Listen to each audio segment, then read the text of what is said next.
Happy Halloween, my fellow Chibits! Today, I'm here to bring all of you the weekly manga chapter review of Taizai.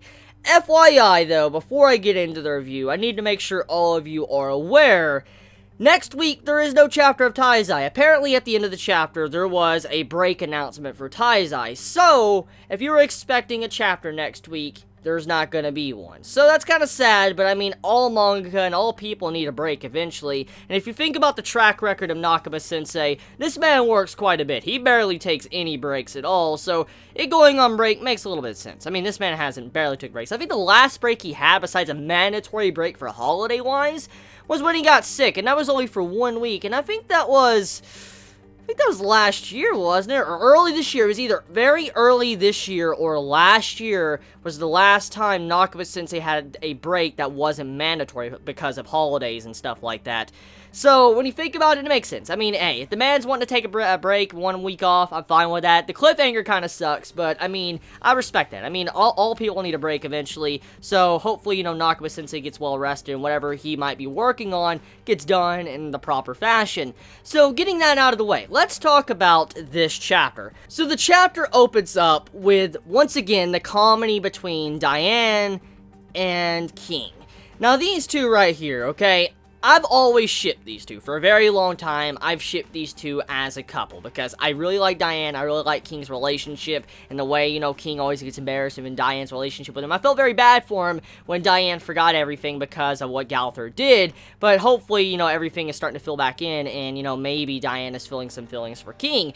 But the interaction at the beginning of this chapter, I feel, was more for the fans of Diane and King's relationship. If you're on that ship and you like these two, that beginning part of, you know, the chapter is definitely for you. But there was a lot of details that actually progressed the plot and characters, just besides the fan service and the little romance build-up between these two characters, and that would be King's wings. Now, for a long time now, King's wings have been a huge topic of debate. For instance, talking about if King's a human, is he a fairy, is he half, whatever. And this chapter, or what we're getting right now in the series of Taizai, it's finally developing that plot point. It's something I've been very curious about for a very, very long time. Since King's, like, first introduction, I was always wondering why he never had wings like the other fairies we saw. And when we saw the fairy forest, and we saw all the fairies in the fairy forest, I saw King without any wings, but you see all these other fairies with wings, and it just makes you scratch your head. You're like, why doesn't King have wings? As the Fairy King, you'd think he would have the most spectacular wings. You'd have these giant-ass wings that look absolutely beautiful, but he does not, which led many to believe, and even myself included, thinking that maybe he wasn't completely a fairy. Maybe he was half fairy, maybe he was human, that was tasked to be the Fairy King. I mean, look, Bon, he became the Fairy King, and he wasn't even a fairy. I mean, you gotta think about that. Bon became the Fairy King, and he wasn't even a fairy. He was an undead human being, the immortal Bon. So, if someone like that could be a Fairy King, it lets us know that you don't necessarily need to be a fairy to be the Fairy King. So, which led many to believe that maybe King was not, in fact, a fairy.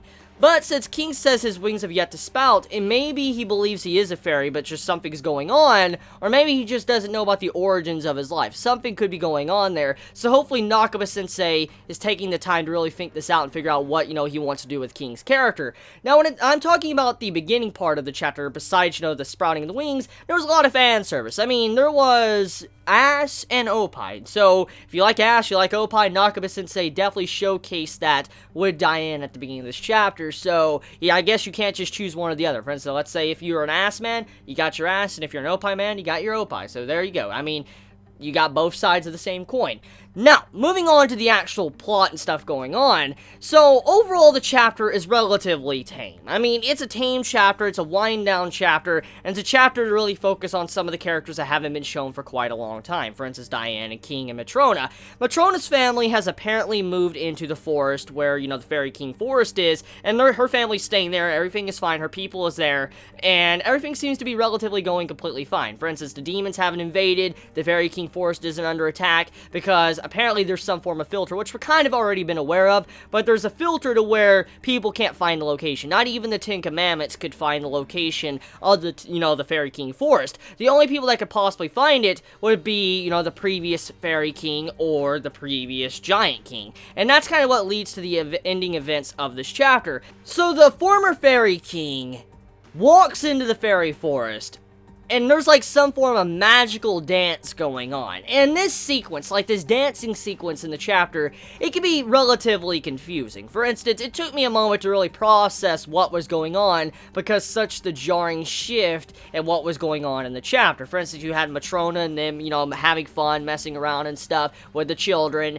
and you had Diana and King having their combo and stuff, and eventually it led into where, Gerardo popped up, and then they started dancing. All the fairies started dancing. Gerardo started seeing, her previous lover, which was the former Fairy King, that these two characters have been lovers in the past. Now, this was kind of already foreshadowed a while back in that tournament arc, when Escanor fucked everything up. We got to see a little bit of an image of Gerardo, and, with the, fake form of the former Fairy King, and so this kind of confirms it, with the dance and the way that was done and all that, and the emotions that we saw in those panels that were using no words at all, we could kind of relatively piece together what was going on in that scene, and how the former Fairy King did love Gerardo, and then Gerardo has feelings for him as well. So that was very sweet. I like that little, direction that Nakaba took, this chapter, and how he developed this side character. Probably going to be a lot of weight there. Probably something very important for future chapters of Taizai, but most likely Nakaba-sensei is slowly building that up.